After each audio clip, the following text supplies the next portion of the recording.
Sir వీళ్ళందరూ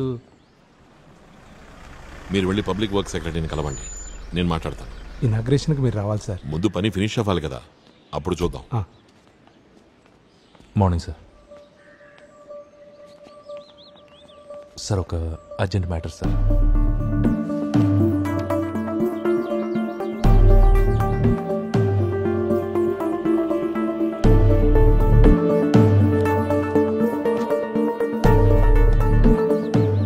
sir ఇది మీ government effect చేసే మ్యాటర్ సార్.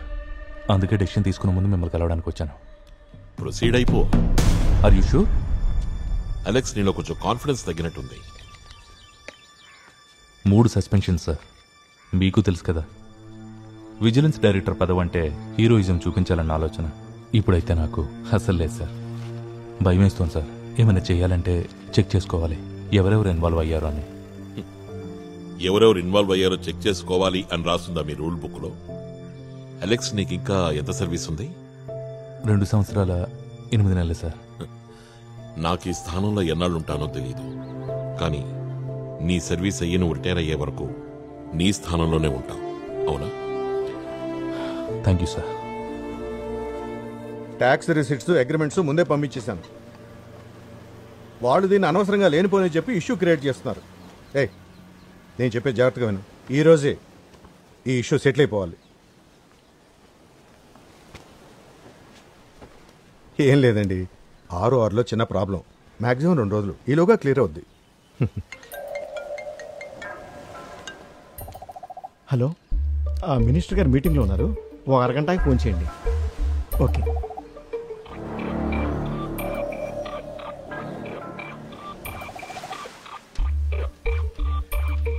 ఫస్ట్లోనే నేను నీ దగ్గరకు వచ్చి ఉండాల్సింది.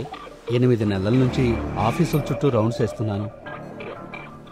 చూడు, మనం ఫాలో అవుతున్న ఈ బ్యూరోక్రసీ సిస్టంలో లెక్కలేనండి లూప్ హోల్స్ ఉన్నాయి కాదు.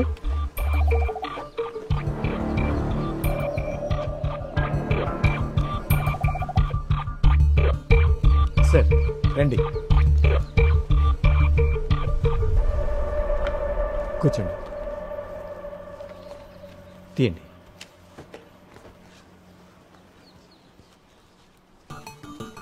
$25 ఉన్నాయిగా? ఉన్నాయి సార్. రాజగోపాల్, నువ్వు టెన్షన్ పడాల్సిందేం లేదు, సరేనా?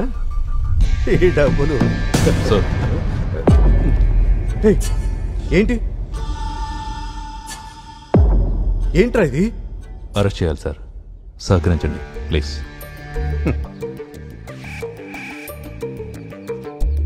ఓ, industrial infrastructure corporation, TSRTC corporation, ఈ 2 ఖాళీగా ఉన్నాయి.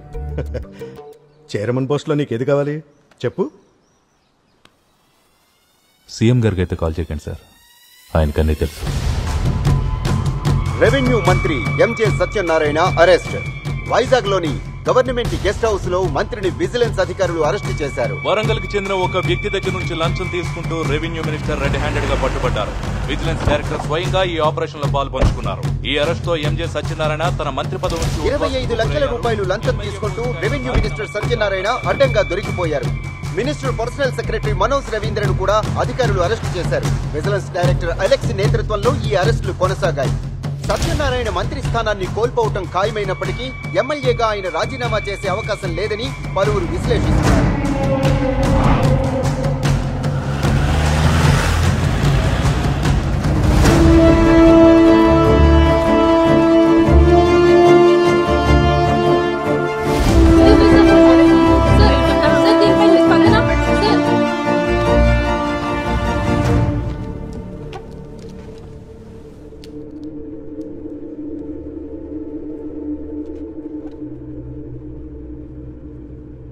మేనిఫెస్టోలో మనం చేసిన ప్రధానమైన వాగ్దానం corruption free government, corruption free governance. అది నిలబెట్టుకునే ప్రయత్నంలో భాగంగానే కొన్ని కఠినమైన నిర్ణయాలు తీసుకోవాల్సి వచ్చింది. అందులో ఒకటి సత్యనారాయణ అరెస్ట్. బాబీ సార్, సత్యనారాయణ గారు మంత్రి స్థానం మాత్రమే కోల్పోయారు. ఆయన ఇంకా ఎమ్మెల్యేనే, మాకు నాయకుడే. సత్యనారాయణ గారి సపోర్ట్ తోటే మీరు అధికారాన్ని అనుభవిస్తున్నారు. ఆయన ఒక్క మాట చెప్తే చాలు, ఆ నిమిషమే మేమంతా ఎమ్మెల్యేలుగా రాజీనామా చేస్తాం. తర్వాత ఒక్క ఎమ్మెల్యే సపోర్ట్ మీద ఆధారపడుతుంది మీ గవర్నమెంట్. చెప్పడానికి బాధగా ఉన్నా ఇది మాకు వెన్నుపోటుతో సమానం సీఎం గారు. ఇంతకంటే ఇంకేం చేయగలం గోపాలకృష్ణ, నువ్వే చెప్పు. ఆయన మీద రైడ్ చేయడానికి విజిలెన్స్ ఆఫీసర్స్ వస్తున్నారని ఫోన్ చేసి చెప్పాలా? ఏం మాట్లాడుతున్నారు బాబు గారు? ఇలాంటి విషయాలు డీల్ చేయడానికి కొంచెం లోక జ్ఞానం, ఎక్స్పీరియన్స్ ఉండాలి. అది వదిలేసి ఏంటది ఓవర్ నైట్ సక్సెస్ అయిపోయి కీ పొజిషన్లోకి వచ్చేస్తే ఇదిగో ఇలాంటివే జరుగుతాయి. సీఎం గారు, మనం ఇక్కడ నీతి న్యాయం అనుకుంటూ ముందుకు పోలేం. మన ప్రధాన లక్ష్యం అధికారాన్ని నిలబెట్టుకోవడం. ఇప్పుడున్న ఈ సంకీర్ణ ప్రభుత్వంలో ఒక చిన్న నిర్ణయం కూడా మనల్ని ప్రతిపక్షంలోకి నెట్టేయచ్చు. మనం ప్రతిపక్ష పొజిషన్లో నుండే కదా రామచంద్ర అధికారంలోకి వచ్చింది. మన గవర్నమెంట్ అధికారంలో ఉండాలి, నువ్వు గవర్నమెంట్లో ఉండాలి. నీ ఉద్దేశం అదేగా? బాబీ సార్, ఒక మాట అనే ముందు కొంచెం ఆలోచించండి. ఒక సీనియర్ నాయకుడికి మీరిచ్చే మర్యాద గౌరవం ఇదేనా? ఎటు అవకాశం ఉంటే అటు మారటమే సీనియారిటీ అనుకుంటే నాకు ఈయన మీద మాటల్లో చెప్పలేనంత గౌరవం ఉంది. అర్థమైందనుకుంటా? బాబీ గారు, మీరు కొంచెం పద్ధతిగా మాట్లాడితే బాగుంటుంది. ఏం పద్ధతి గురించి మీరు మాట్లాడుతున్నారు? మీరు పార్టీ చెప్పినట్టు నడుచుకోవాలి, అది పద్ధతి. ఏంటి? ఆపండి, ఆపండి.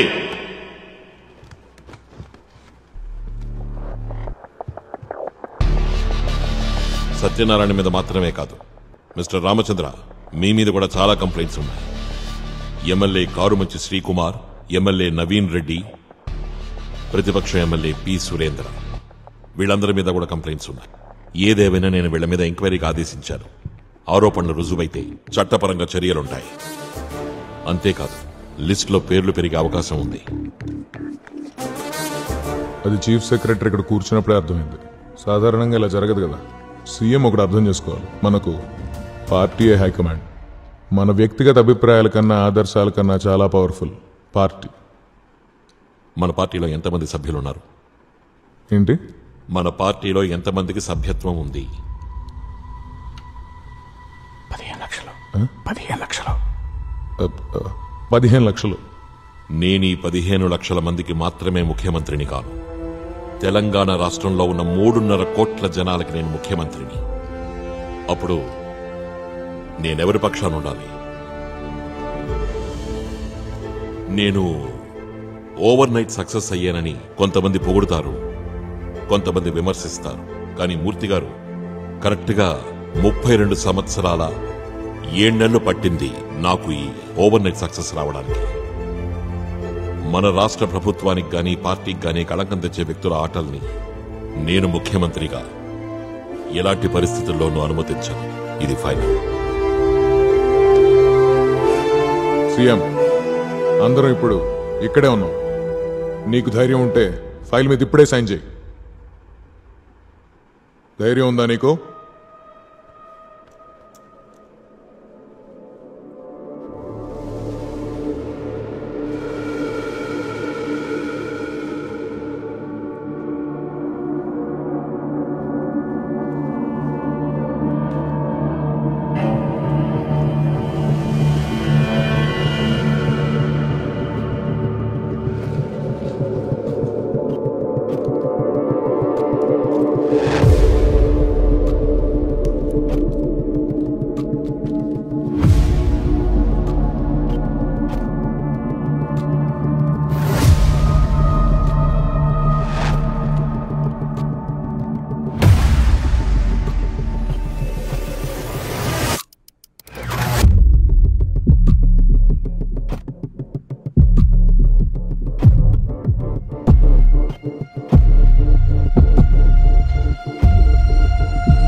ఎలా వణికిపోయాడో చూడండి సంతకం పెట్టడానికి.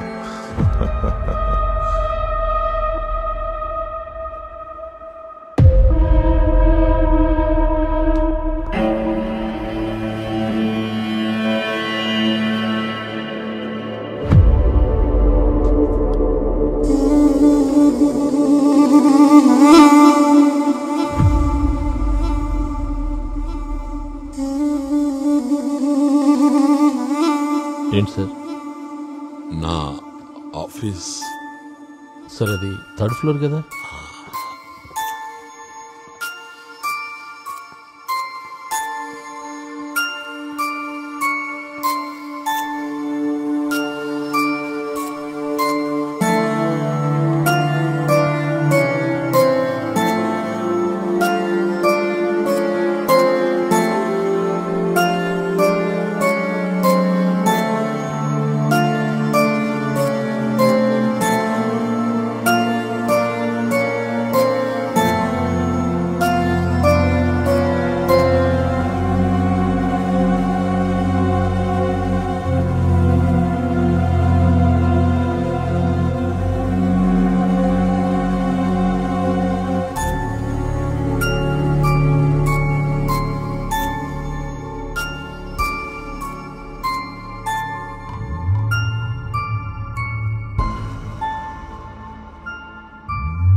సార్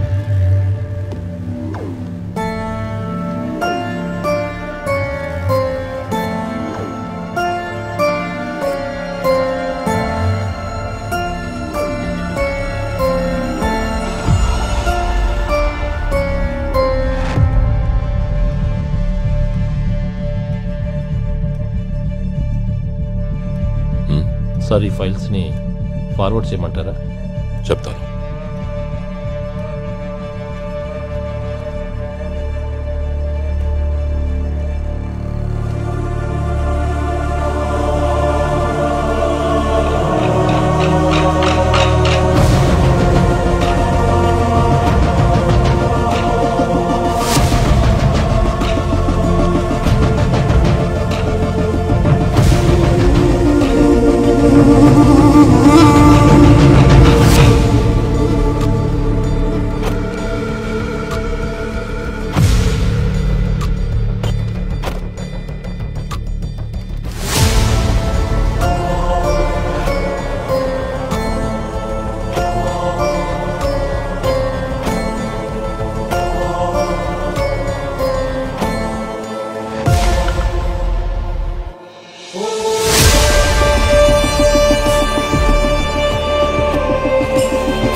గతంలో జరిగిన హెడ్ ఇంజరీకి దీనికి ఏదైనా సంబంధం ఉందా?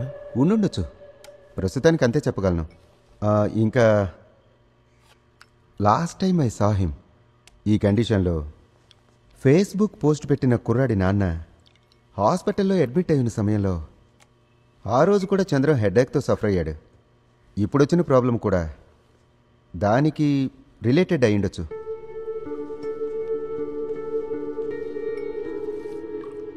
రోజు తీసుకోవాల్సిన మెడిసిన్స్ని వారానికి ఒక్కసారి తీసుకుంటున్నాడు.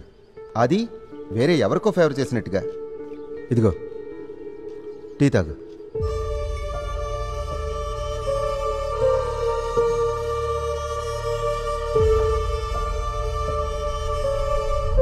పది నిమిషాల తర్వాత కదా నీకు నీ సిగ్నేచర్ గుర్తొచ్చింది.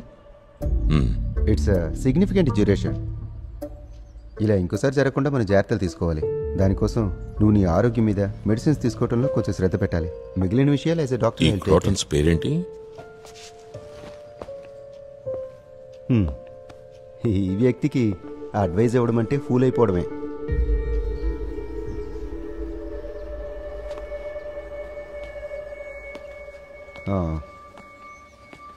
ఒక డీటెయిల్డ్ ఎవాల్యుయేషన్ చేయాలి. నువ్వు బిజీ అని నాకు తెలుసు. కాలేజీలో చదువుకుంటున్న కుర్రాడు వయసు కాదనేది. మనసు కోరుకుంటున్నట్టు శరీరం సహకరించాలి ఎప్పుడు కూడా. చంద్రం, నీ చుట్టూ ఉన్నవాళ్ళు నీకు అన్ని విషయాల్లో సహాయం చేయగలరు.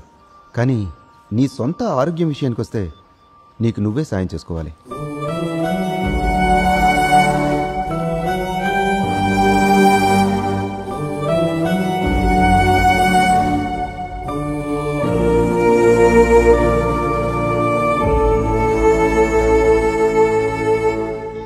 అంకుల్, బ్రేక్ఫాస్ట్ చెయ్యొద్దు. 8 o'clock కల్లా మేము ఇంటికి వెళ్ళిపోవాలి. అబ్బాయి నిద్రలేచాడా? ఆహా, ఇంకా నిద్రపోతూనే ఉన్నాడు. కెనడా వెళ్లేలోపు ఇంకోసారి వచ్చి వెళ్తాం. బాబీ అని ఇక్కడికి వచ్చి వెళ్తున్నాడు అంకుల్. దాదాపు రోజు వస్తూనే ఉంటాడు.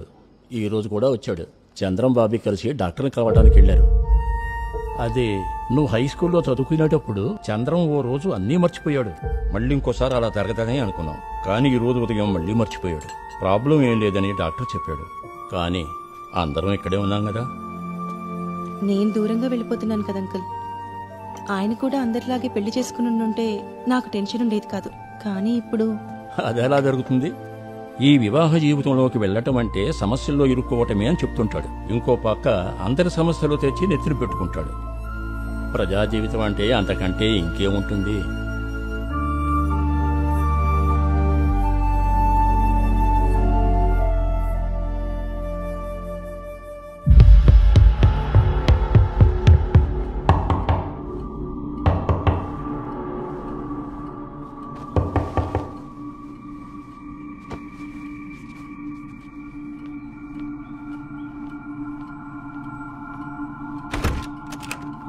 సార్ డీజీపీ గారు లైన్లో ఉన్నారు.